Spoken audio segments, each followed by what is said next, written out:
2025 ইংৰাজী তাৰিখে পঞ্চগ্ৰাম উন্নয়ন সমিতি আৰু পঞ্চগ্ৰাম প্ৰগতি সামূহিক কেন্দ্ৰৰ উদ্যোগত পঞ্চগ্ৰামৰ সুসন্তান বনিয়াকুছিৰ সুসন্তান অসম গৌৰৱ অমিয় কুমাৰ দাস ডাঙৰীয়াৰ মৃত্যু দিনত মৃত্যু উপলক্ষে আজি আমি ইয়াত সমবেত হৈছোঁ আৰু স্মৃতি ৰমন্থন কৰিছোঁ, স্মৃতি তৰ্পণ কৰিছোঁ আৰু তেখেতৰ লগতে তেখেতৰ পৰিয়ালৰ লগতে শুভাকাংক্ষীসকলক আমি ইয়াত সমবেত কৰাই তেখেতৰ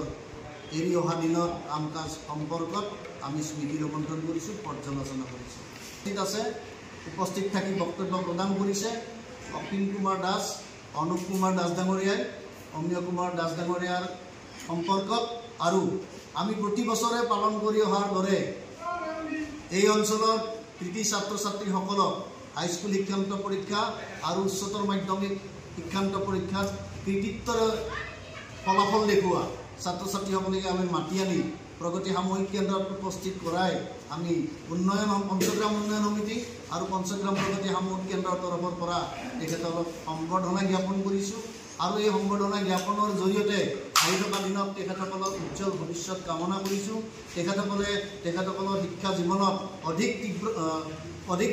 সফলতাৰে আগবাঢ়ি যাওক, তেখেতসকলৰ জীৱন ভাল হওক, তেখেতসকলে সমাজ মংগলৰ বাবে কাম কৰক আৰু এই ভাৱনা ধাৰণাৰে ইয়াত একত্ৰিত কৰাই এই অনুষ্ঠান আমি সমবেত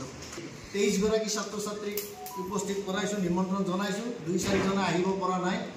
তেখেতসকলৰ বিশেষ অসুবিধাবশত আৰু ভৱিষ্যতৰ দিনত তেখেতসকলক এই কথাও জনাই থৈছোঁ যে আমি কেৱল কৃতি ছাত্ৰ ছাত্ৰীসকলকে সম্বৰ্ধনা জ্ঞাপন কৰা নহয়, এই অঞ্চলৰ বিভিন্ন লোকক তেওঁলোকৰ কৰ্মজীৱনত তেওঁলোকে মানে ভাল ফল দেখুৱাৰ বাবে, সমাজৰ উন্নয়নত সহযোগ কৰাৰ বাবে বা ৰাজ্যখনত তেখেতসকলে বিভিন্ন পদ বা বিভিন্ন গৌৰৱ অৰ্জন কৰাৰ বাবে আমাৰ লগতে অঞ্চলবাসীক